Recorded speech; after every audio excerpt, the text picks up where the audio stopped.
पिछले कुछ सालों से देश में जातीय जनगणना कराए जाने की मांग उठ रही थी और विपक्ष की तरफ से हर चुनाव में और हर मंच पर इस बात का जोर दिया जा रहा था, इस बात पर कि जातीय जनगणना होनी चाहिए।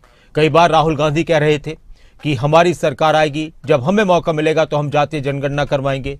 अखिलेश यादव भी इसी तरह का बयान देते नजर आए और यह मुद्दा देश की राजनीति में गर्माता रहा, छाया रहा। लेकिन अब मोदी सरकार ने जातीय जनगणना पर मोहर लगा दी है। केंद्रीय कैबिनेट की बैठक में, सीसीपीए की बैठक में, cabinet committee of political affairs की बैठक में फैसला लिया गया कि अगली जनगणना में अब जातियों के आंकड़े भी शामिल किए जाएंगे।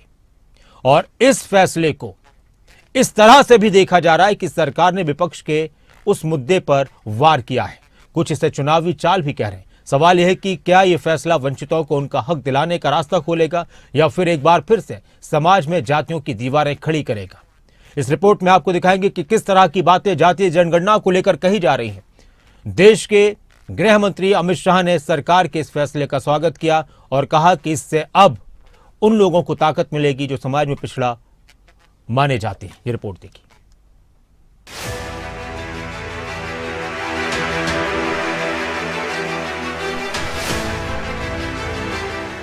जिस जाति जनगणना के मुद्दे को लेकर राहुल गांधी सरकार को कई बार निशाने पर ले चुके हैं। चाहे कुछ भी हो जाए, कांग्रेस पार्टी इसी लोकसभा में और राज्यसभा में जाति जनगणना आपके मुंह के सामने पास करेगी। जिस जाति जनगणना का मुद्दा संसद में अखिलेश यादव उठा चुके हैं। अगर आप करा सकते हैं तो आप कराइए। नहीं अध्यक्ष महोदय, जब कभी भी हम लोगों को मौका मिलेगा तो जाति जनगणना कराने का काम हम लोग करेंगे। आजाद भारत में पहली बार उस जाति जनगणना के फैसले पर केंद्र सरकार ने मोहर लगा दी है। केंद्र सरकार जातिगत जनगणना कराएगी। केंद्रीय कैबिनेट की बैठक में जाति जनगणना का फैसला हुआ है। जाति जनगणना मूल जनगणना में ही शामिल होगी। जनगणना इसी साल सितंबर से शुरू हो सकती है और अंतिम आंकड़े 2026 के आखिर या साल 2027 की शुरुआत में आ सकते हैं।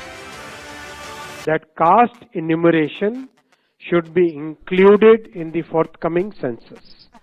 This demonstrates that a government is committed to the values and interests of a society and country.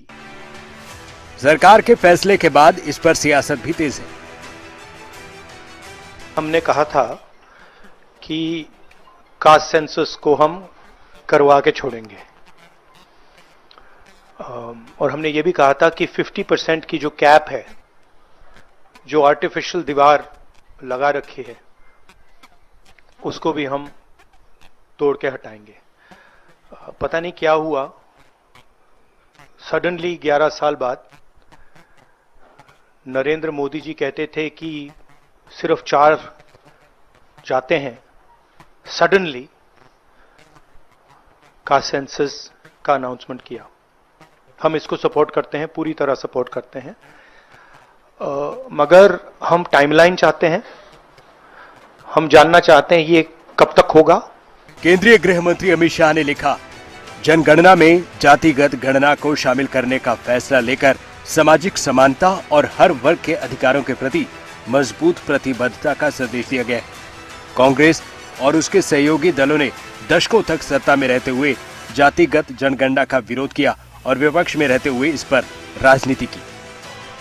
Congress पर लगाए जा रहे आरोपों का जवाब कांग्रेस के राष्ट्रीय अध्यक्ष मल्लिकार्जुन खड़गे ने दिया। कांग्रेस ने लगातार जातिगत जनगणना की मांग उठाई थी, जिसके सबसे मुखर पक्षधर राहुल गांधी रहे। मोदी सरकार ने जनगणना के साथ जातिगत जनगणना कराने की घोषणा की है। ये सही कदम है, जिसकी हम पहले दिन से मांग कर रहे थे। साल 2021 में जनगणना को कोविड-19 महामारी के कारण टाल दिया गया। जनगणना आमतौर पर हर 10 साल बाद होती है। आजादी के बाद भारत में जाति जनगणना पर रोक लगी। आखिरी बार पोट जाति आधारित जनगणना 1931 में ब्रिटिश काल में हुई थी। कांग्रेस समेत Samajwadi Party, RJD, BSP, NCP, Sharad Pawar गुट जातिगत जनगणना की मांग करते रहे हैं। अब जब जातीय जनगणना पर मोहर लगी है तो फैसला बिहार विधानसभा चुनाव से भी जोड़कर देखा जा रहा है। बिहार में इस साल के आखिर में विधानसभा चुनाव प्रस्तावित है। बिहार में जाति आधारित राजनीति महत्वपूर्ण है। बिहार ने अक्टूबर 2023 में जातिगत जनगणना के आंकड़े जारी किए थे। बिहार में बीजेपी ने ही जातिगत जनगणना को सपोर्ट किया था।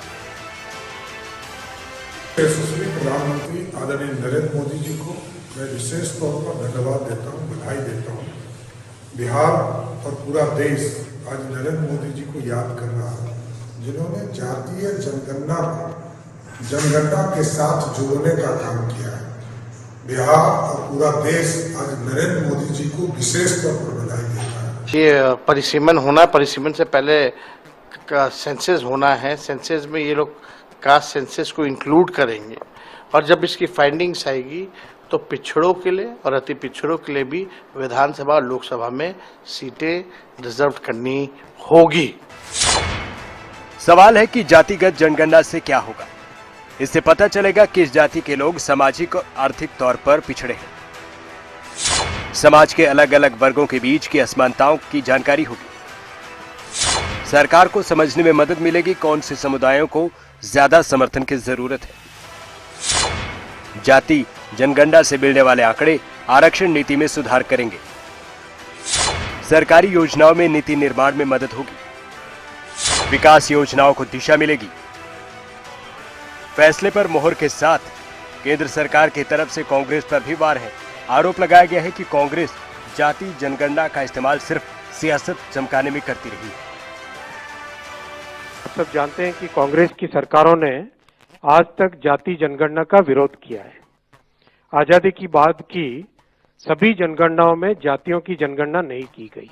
1947 के बाद से अगर देखें, वर्ष 2010 में तत्कालीन प्रधानमंत्री दिवंगत डॉक्टर मनमोहन सिंह जी ने लोकसभा में आश्वासन दिया था कि जाति जनगणना पर कैबिनेट में विचार किया जाएगा। तत्पश्चात एक मंत्रिमंडल समूह का भी गठन किया गया था, ग्रुप ऑफ मिनिस्टर्स, जिसमें अधिकांश राजनीतिक दलों ने जाति आधारित जनगणना की संस्तुति की थी।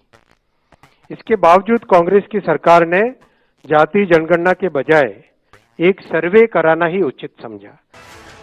भारत में जनगणनाओं की सूची और जनसंख्या का इतिहास एक पुराना अध्याय है। भारत में 1881 में पहली बार जनगणना हुई, तब भारत की जनसंख्या 25 करोड़ के लगभग थी। दूसरी बार 1891 में जनगणना हुई और तीसरी बार 1901 में। जाति आधारित आंकड़ों की एक लंबी लिस्ट है। 1931 में छठी बार जनगणना हुई, जिसमें जाति आधारित आंकड़े जुटाए गए। हालांकि ये आखिरी मौका था और इसके बाद जाति आधारित आंकड़े नहीं जुटाए गए।